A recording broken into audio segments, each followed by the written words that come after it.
Welcome to The Impact Equation, conversations with leaders shaping a brighter future. With me, Adam Pike. And me, Rafi Addlestone. With our special guests, we unlock the secrets of those who dare to transform our world. We talk to architects of change, pioneers in their fields, working towards a brighter future for us all. In each episode, we dig into each element of the impact equation.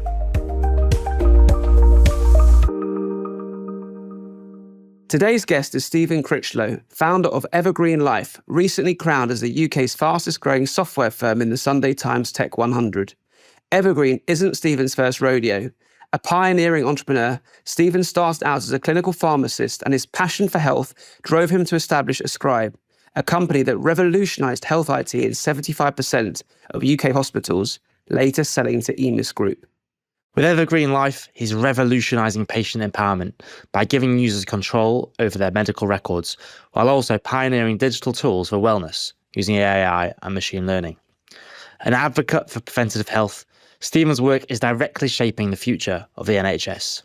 Stephen's also a prominent social impact investor and philanthropist, supporting youth provision in this country as a founder patron for Onside Youth Zone and the trustee and founder of Grimsby Youth Zone, as well as overseas as a founder patron for the Cerebral Palsy Society of Kenya. Stephen, welcome. Good to be on the show. Stephen, can you share a bit about your upbringing in early life that led you to dedicate your life to health and impact? Yeah, I was born into a family of church organists, so obviously went to church quite regularly and ended up learning these things called the Ten Commandments. And probably I'm a little bit analytical and started to unpick those. But I had a good founding in doing the right thing. And my mum used to say to me, do the right thing, everything else follows. And I suppose just having that upbringing makes you start with a good foundation. But then probably as life has progressed, what I would say is that I don't know whether it's confirmation bias, but I just find that you see people do the right thing and they do well. And for me, every time I do the right thing, it seems to turn out well. So I would say it's a relatively selfish approach in that I'm very selfish. I know that altruism is the thing that makes me happiest. Enlightened self-interest is one of our earlier guests mentioned. Yeah, that's right. Yeah. I've not seen very many people who head off and do the bad thing and end up happy. Taking you back to your early career, Stephen, how did your work in intensive care, oncology and renal transplantation influence you? Okay, so I absolutely love my time in the NHS. And also I was lucky enough to work in an area where it fitted my own persona. So working in intensive care, particularly paediatric intensive care, so I've done both adult and paediatric, you can wake up in the morning not knowing what the problem is. And by the end of the day, you know whether you fixed it or not. And there's not many areas in medicine that are that immediate. And I found that really rewarding. But more than that, I would say it allowed me to understand the fundamentals of pathophysiology, which has really helped me later in life. So the first thing that I got involved with in computing was in total parenteral nutrition. And it was from the observation that people who didn't have aseptic services to have their bag made were much more likely to die in the hospital. For those without a health background, pathophysiology, give us a bit more context. Okay, so in the wards that I went on to, many of the patients were being fed with a bag of fluid that was put into their vein because their stomachs weren't working. And there's various dangers in doing that. One of them is that if a solution is made on the ward, obviously it's not aseptic. You could get bugs in the fluid. And there's one thing about having enough prawn when you eat it, but if you have your food and it's made on a ward and you get a few bacteria in and you put it in your vein, you can give somebody an infection really, really quickly. So by making it in the pharmacy in hazmat suits, and aseptic technique, you can get something that's completely clean. And what we were finding is that roughly 3 out of the 10 children who had bone marrow transplants died of infections. And when we brought them into pharmacy, less than 1 in 10 did. Wow. But the issue we had was that we didn't have the staff to do every single injection in the pharmacy, yet we knew that patients were dying if we didn't do it. So therefore, in those heady days in the NHS, I was free to work on building a robot and some software to get it made in aseptic technique. And that then meant we could meet the whole demand. And you could literally count the number of people that survived because we've now done that. Yeah, that's incredible. And so, and yes, that made me happy. Go back. What's the estimate? How many people do you think that technology has helped? Well, we used to say that, I'm trying to remember the exact numbers, but we used to do it on a little red and black book, of how many people came in and how many people got infections and how many died. And it was, in those days, roughly a couple of children a week. Wow. Who we believed were living that wouldn't have been living otherwise. And that was like the first thing I did. But being in a hospital where there were bright people who were really dedicated to getting the best care for people, who were empowered to do it, it was just highlight of my career. Heady days. How long ago was this? Oh my gosh. So this would be in the very late 80s and through to the end of the 90s. Yeah. And my understanding, Stephen, is that technology is still in use today. It is in other parts of the world, and you never patented it. And so it was a gift to global healthcare. Am I right? Yeah, well, I've never thought at the time that I was writing something that would become a business, or that I could use that skill to be a businessman. That was almost... it just wasn't in my thoughts. But lots of people saw what we did and said, well, we want it too, So I basically got an American company involved to do the robotics, who then turned that into a business. And I flew over to America and helped them set up their team and everything to make it go global, which it did. And also helped them I wrote the operating software on my weekends. And that went initially to Australia, New Zealand, Hong Kong, Malaysia, then into the States.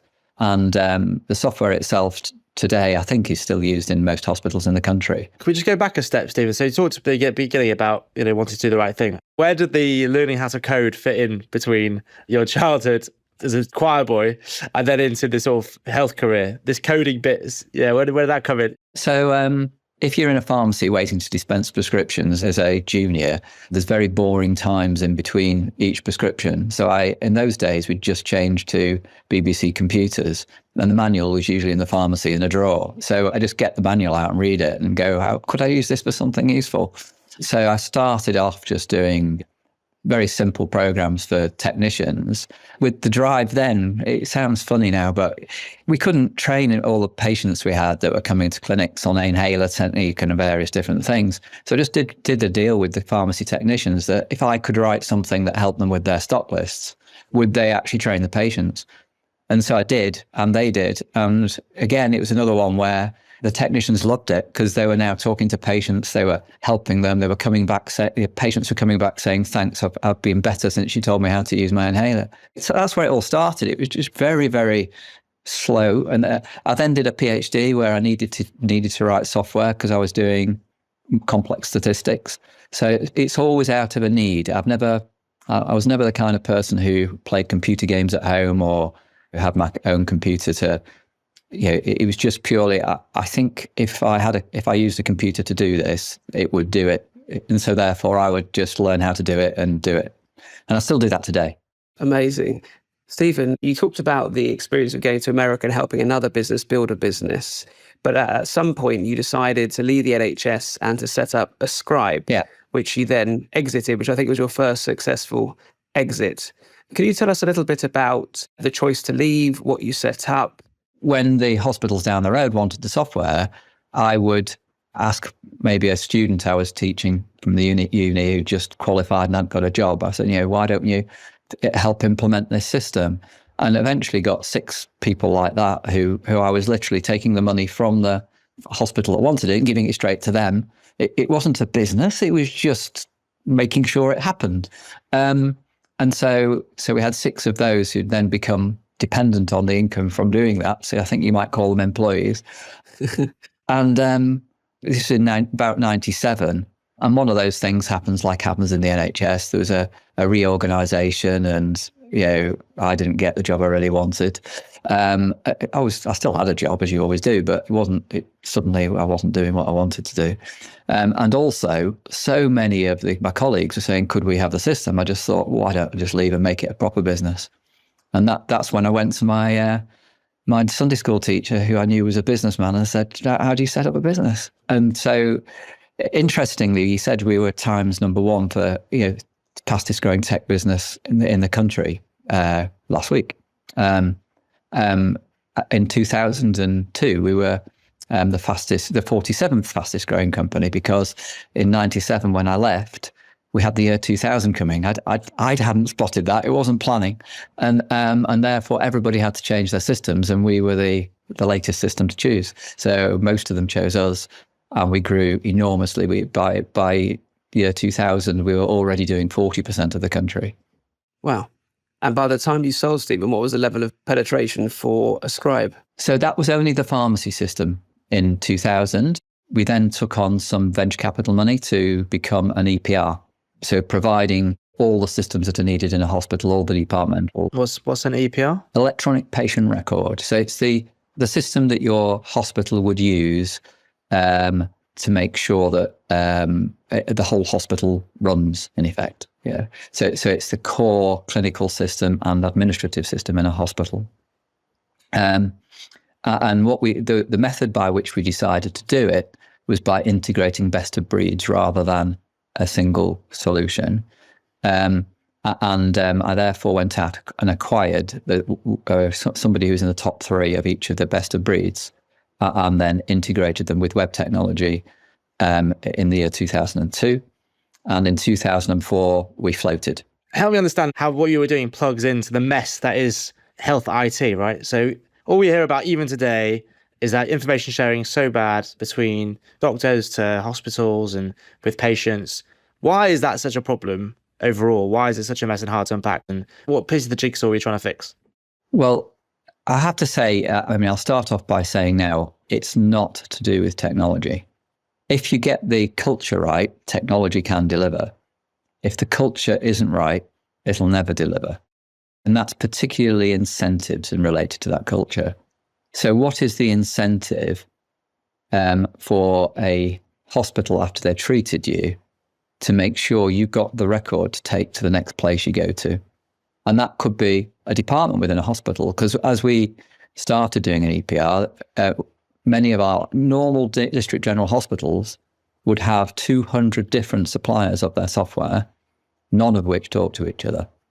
So what is the incentive for the A&E department, who finds out that you're in because you're allergic to penicillin, to go and tell the pharmacy department it's a good idea not to dispense any more penicillin?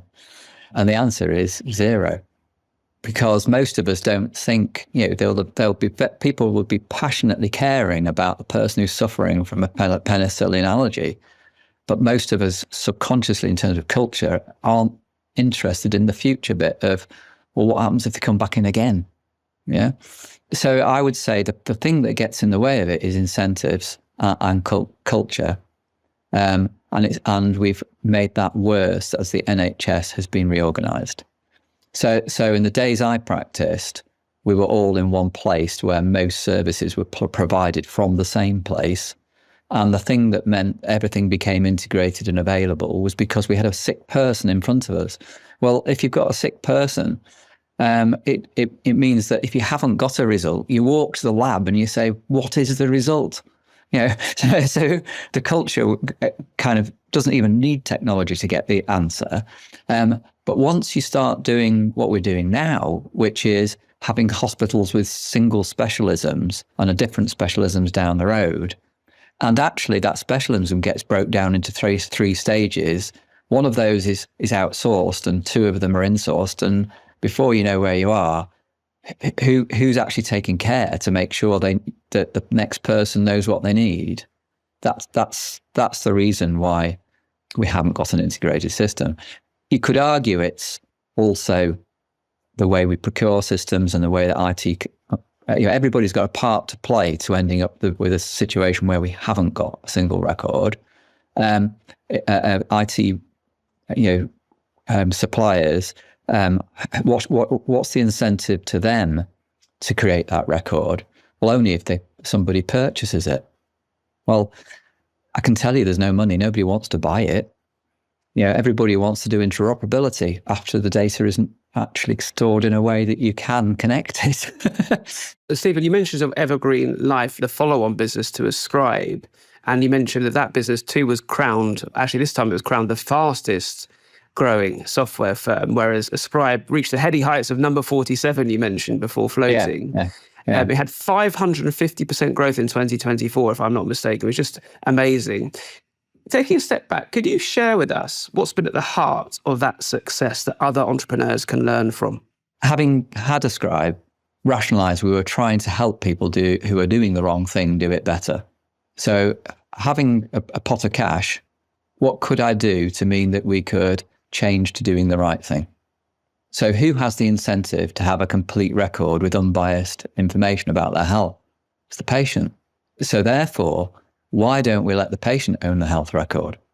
Oh, and by the way, GDPR is getting in the way of sharing records because the organisation never asks you explicitly. You have to have explicit permission to share it. So they have to come back to you if you want to share it with an unusual organisation. But if it's actually owned by you, you can share it every time you need it for your care. Same thing with research. Research is really expensive because people have to do research, they have to go and get the data and pay to collect it, mainly because permission hasn't been given for it. So if the person owns it and they want to contribute their data to a research trial, they can do that freely at the press of a button. So let's start off with a system built around a personal health record. It's called an untethered one. That means it's not connected to the main system. It just downloads it each time you go somewhere so that you've actually got it and you can share it, both for your own healthcare and for research. So that's the platform. That's the from which everything is then built. But what we wanted to do was completely transform the health system around that model. So what we decided to do was to acquire a small business that's provided services to the NHS. So it's a private supplier of health, but it does it for NHS contracts for the same money that you would have if you were in the NHS anyway. So we're in effect managing it ourselves within a contract that the NHS has defined. So that's a bit limiting, but we could learn how much could we change things. And so we acquired around about 17 million of that turnover when we acquired the businesses. But that then grew in those 3 years to 36 million. So the rest was organic growth, was sales, if you like. And why did we get those sales? Well, we decided we've got probably 30 odd proof of concepts where we think we can make a radical difference to the NHS. And we had a chunk of capital. So we decided just to focus on 3, and there's only 1 we've delivered so far. Okay. And that's in dermatology. And what we were able to do with our version 1 software is take the waiting lists from a place in Doncaster from 35 weeks down to 2 days. And by doing that, we attracted attention, and other people wanted to do the same. So we became the go-to place to reduce your waiting lists. We're now the largest supplier of dermatology services to the NHS. Most of it still gets done by the NHS, but when they go out to get somebody else to help them, we're the go-to place. And that's roughly about 2 years now into that market. Okay. In primary care, what we did was to say, well, rather than somebody making an appointment and there not being enough appointments with doctors, which is what the NHS app and we were before the NHS app, but the method that appointments were being done was you booked the actual appointment slot with the GP, and there just weren't enough of them. So what we've done is some layers of triage at all of our surgeries that are enabled by software. And what we've got to is that from an access point of view, in our surgeries, people can see a doctor on the day they want to. So anybody who wants to see one on today at our surgeries can see one. When you say our surgeries, Stephen, are those surgeries that you now own? When I say own, we're the same as a partnership, as a GP partnership. So all surgeries are private. Yeah. This is something that people don't know. Mm-hmm. So the old model would be the partner at the practice would own it, or a couple of partners at the practice would own it. Yeah. We are now the ones who own those things. We own the contracts, not necessarily the building or anything like that. But it means you can actually experiment and deliver services with underlying technology. Just taking a step back and reflecting on the lessons there. So there are a few parts there, Stephen. One is to an entrepreneur, buy revenue. That could be a lesson. Another lesson is, well, work out what the fundamental intervention is and then how you can build services around it. That might be a lesson. Another might be that you looked at the opportunities across 30 condition types and selected 3 and then focused on one. What guidance would you have for entrepreneurs trying to break into the NHS, trying to make things happen in a system that doesn't like it very much? I'll start off with health, but I'll go to sustainability in a minute. And you'll see this is why it might be regular advice to any entrepreneur. So in health, there are a lot of tech. People almost build it and they will come. So if we've definitely gone through a period where it was sexy to get round A, round B, round C, round D money and then run out. What's all that about? It's about not having a real customer. And it's not just the financial consequences of that. It's because it's the devil's in the detail. So you might have a really fancy technology piece, but how does it fit into the way that the company, that the current regulation, ways of doing things all works? Okay. So there's no way we would be in the position we are now to be able to take dermatology on to the next stages unless we employed dermatologists, in my view. Okay. So take that analogy where we've got some great tech. It's based on all sorts of fancy AI. We've got the best brains in the world. We have our own university department of AI and health from Durham that we've sponsored, and they are propeller heads. Yeah. But there's no way that they would have been able to take, however clever they are, what they've done into the market without really understanding the market and having customers. So my first journey in Ascribe was, I actually learned because I was a pharmacist in my own department and I did what I thought was needed. But how does a company that's a pure tech company do that? Well, all I would say is you either need customers very early, or you need to somehow buy your customers, or you need to find a way of getting customers. And so to say that works, prove that works, I think, we have a company called Evergreen Earth, which is our sustainability arm of Evergreen. And they built some clever tech to be able to manage the solar, the batteries, the EV, your heat pump. And the issue is that, well, not many people had all of those things, and we wanted to be ready for when the whole thing comes. All I can say is that the regulation isn't designed to mean that there's incentives to mean that people will put it in with those cost savings. So what we did is we built our own implementation arm. We didn't actually buy the market in this case, but we ended up with 60 electricians and heat pump installers, and with the vans and the service and all the rest of it. And we installed 1,000 heat pumps ourselves. And then we sold that business as an operating business, not for that much money. That wasn't the reason to do it. But in terms of it being a good idea, what it did is it gave us 1,000 people connected to our cloud-based service where we can balance the grid with their supply. We can prove we can do it. We know now that we get 31% saving for them on their electricity bill in comparison to not having that hub. And we would never have been able to prove that one customer at a time without actually running that service ourselves. So yes, the model you're looking for similarities that might help other people, get into the market somehow early and be in a position where your innovation can be accepted. To support that, kind of a book recommendation, Salim Ismail's Exponential Organizations book is a book to read on this. And what he would say is that organizations that are disrupted are very rarely disrupted from within them. But having an organization you can control, that you can kind of give permission for the disruption, means you can move faster, in my view. Makes sense. So 2 questions, Stephen, both on scale. So on the pharmacy and the sort of surgeries facing business, dermatology is at the beginning? Dermatology is literally just an example. Right.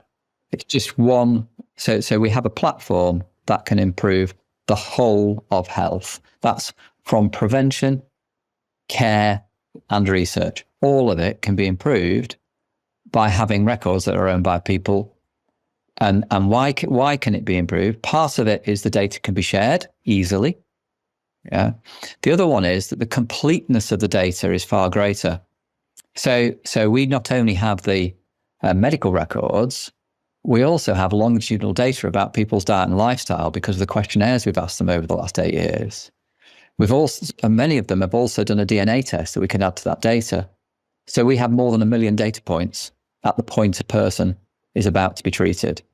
If you add to that the technology to be able to summarize that in a useful way in context, which is clearly now available with AI, and we predicted it would be when we started collecting this data, you've got a new way of doing health. It's a new model of health that's where we really are not just talking about being patient-centric, but being so patient-centric, we would call it person-centric, because we start before they're ill. Yeah. So amazing, and huge congrats on sort of the scale so far. What's the plan? How can you take this out more broadly, and then what are the sort of challenges, the barriers the headwinds that prevent that? So today we've created an organization where by improving the efficiency, we can improve our profits. And what we're then doing is applying those profits back into making more solutions. So today we can afford to work on 3 because we've got services that give us sufficient profits to work on those. Okay, by creating it, it's like a self-perpetuating business now. So as we get more and more dermatology contracts and make more and more cash, we can then do the next on our list that we know will work. We're getting a lot of interest from investors who want to put in significant capital to move us faster. And we are considering that. Our preference is to IPO and get the capital to do that. So one way or another, we're heading to a point where we have proved that we understand the market well enough that our capital can become a very profitable product to serve the market. So I've just described how we have become can help GP surgeries be very, very efficient. And that's because we run 7 of them. And that's just about 100,000 patients. But we've recently taken the same software that we've now created and sold it to an organization that has 60 GP surgeries. We now have just under 300 GPs using it, where we're just the software provider. So the end point is the platform of the untethered PHR combined with the functionality to help you be well, to manage your service and care better, and to deliver great research. That platform will become like a Amazon Health Services or something. We're not going to be Amazon, but rather than it being Amazon Web Services, it'll be Amazon. It'll be to everybody providing healthcare. So your hospital will be using an untethered PHR. Your GP will be using an untethered PHR. Researchers will be able to get data without having to request it from people because it will be immediately available with your permission. So it's moving to a completely new model of health over steps is the ambition. Stephen, at a policy level, what do you need from WES and NHS England in order to really, really drive businesses like yours? I think they need to stop coming out with false promises, and that's not particularly to WES, but to people in their position. So the thing that holds us up most is people at the centre saying they are going to do things that they never do. So it then takes the ambition away locally.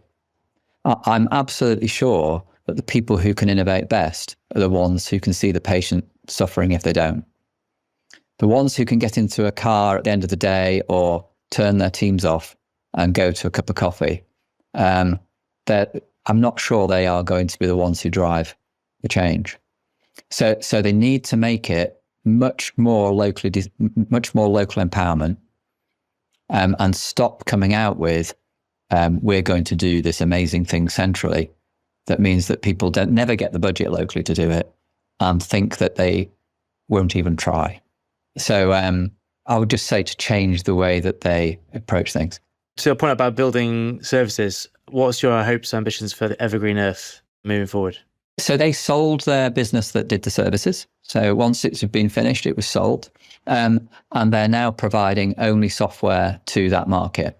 They have over 70% of people who install solar at your home or heat pumps or any of those energy improvements.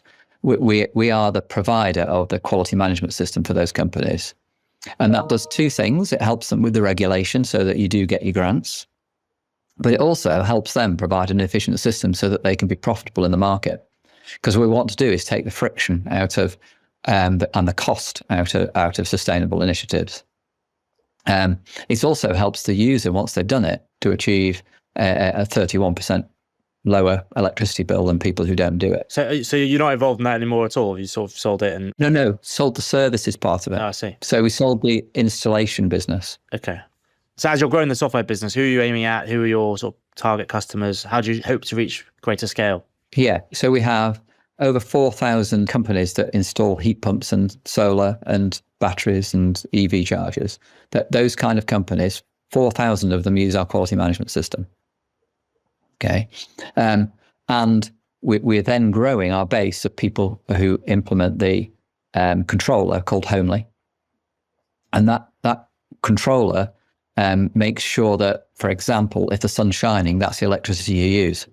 If you have a cheap tariff, split tariff, then you'll optimize the use of split periods of cheap electricity. It'll also do predictive modeling on when you need to heat for a heat pump, because a heat pump actually runs at a lower temperature than a gas boiler. And so you have to turn it up more in advance to be able to heat your home when it cools. So by using a combination of the weather and the modeling of your house, we can turn it up at the right time. But by turning up at the right time, it saves energy because you're not giving a massive boost of expensive energy. You're just slowly using it.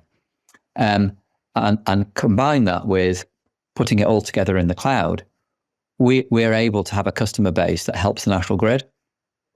So when the national grid finds that there's no wind and no sun, and maybe there's an hour where they're really short of electricity, because of the low impact of stopping a heat pump for an hour, because it's generally in a well-insulated home that doesn't matter, we can turn all of our customers off for an hour. And they get a contract. So today, customers are making money out of balancing the grid. And that's happening with our customers today. Amazing. So they have a subscription with us where they're contributing to balancing the grid. Now, once you build enough of those, you actually reduce the need for a power station, for example. It's that big. So it's the customers are our contractors that implement things get a really efficient way of implementing it. So it comes back, do the right thing, everything else follows. We want people to adopt heat pumps and sustainability measures at home. If they do, it's the biggest reduction we can make in carbon in this country. And there's a single thing to do. So that will be in the order of 15 to 20% of our carbon will be saved by just changing 2 heat pumps. If you add solar, it's a bit more, et cetera, et cetera. Final question from me, because our time is short, and I think both Rafi and I feel like we could talk to you for another hour to discover yet another business of Evergreen plus X. Where do we want to be this time next year in terms of adoption of Evergreen Earth? So wouldn't it be great if the Labour Party could actually be true to their green objectives and Ed Miliband really got his way? That would be amazing, and it could happen in a year. So it's possible that you could be up to 5% of the country in a year. Yeah. But what that would mean if there was 5% is that we would be heading towards 100% quite quickly, rather than at the moment just assuming it's not possible. So if I turn it into numbers for you, that we use 340 trillion tons of carbon dioxide in this country, we would save 40 trillion if every home that was suitable had a heat pump. And Stephen, final question. Where is the best place for our listeners to go and get a heat pump? Any contractor that's using Evergreen Life software and Homely, in my view. As you could imagine, I'm not biased at all. I know we're running out of time, but just to say, it's amazing you're providing this part of the jigsaw, the sort of tech enabler for the sort of acceleration of these technologies. Unfortunately, some of the bigger challenges around finance, the finance system not being geared up to enable scale yet, and then also skills capacity. So, right now you talked about the operations business that you've built. That's amazing. That's pretty rare, right? That doesn't exist out there at the moment. So to get to the 5%, we don't just need the tech enabler. We need sort of the tangible delivery arm around it as well. So it's fantastic you built that. If you look at the way that a heat pump is made and compare it with a gas boiler, there's no reason why a heat pump shouldn't cost the same. The main reason that it doesn't is because we haven't committed to adopt it. If there was clear strategy to have these things built at scale, their costs would plummet in the same way that wind did. So there was a point when people were saying that wind costs more than other electricity. Today, it's the cheapest electricity that you can get. Well, it'll be the same with heat pumps. Stephen, for now, thank you so much for joining us. Thank you very much. I enjoyed it. Thank you, Stephen. Adam, Stephen Critchlow, thank you so much for getting this amazing, humongous entrepreneur, special character on the podcast. Tell us a bit about how you know him and the backstory, and then how you felt about the chat. I've known Stephen for 10 or more years. He's been involved in some of the entrepreneurship activities or social enterprise I've set up. Stephen is unique. I've never come across anyone like him. He's built businesses, built profitable businesses. He floated Ascribe. It sounds like he's got a similar interest with Evergreen too. But what marks Stephen out as particularly special is that he is all about impact, all about how he can use the successes that he has for the greater good. You heard that he is making a success of Evergreen Life, but the profit that they're making is just getting cycled back into tackling other condition areas. It's not going to pay off shareholders. It's there to continue to build that virtuous circle. And that's really what has marked his life. And you heard in his early career, the transformation that the software, the robot that he built had on driving down infection rates, particularly in pediatrics. And that's really been a central theme of his career in many respects. But how about yourself, Rafi? What an amazing privilege to talk to someone that's such at the forefront of innovation and system change in the health space. I learned a lot about things that were new to me in terms of how the health system works, which is really fascinating. And obviously really excited about his moving into sustainability. I mean, talking about how his analytical brain from the 10 Commandments through the health into sustainability is something that he's really passionate and sees as an important area to bring his expertise and entrepreneurial spirit to, which is really exciting and a great thing. I suppose I wonder, how can the businesses he's building, how do we popularize what they're doing? How do we make this part of a general sense of progress in society at large and the health system in the wider world? I'd not heard of Stephen before you introduced me, or the work that he's doing. So maybe there's a job to do there about the popularization of some of these opportunities. So what do you think? Yeah, definitely. We can definitely do and host some of those businesses on this pod, I suspect, to drive more interest to it. That's right. But yeah, a very, very special person and one of my favourites. Thanks for bringing him on. Thank you, Rafi. Until next time.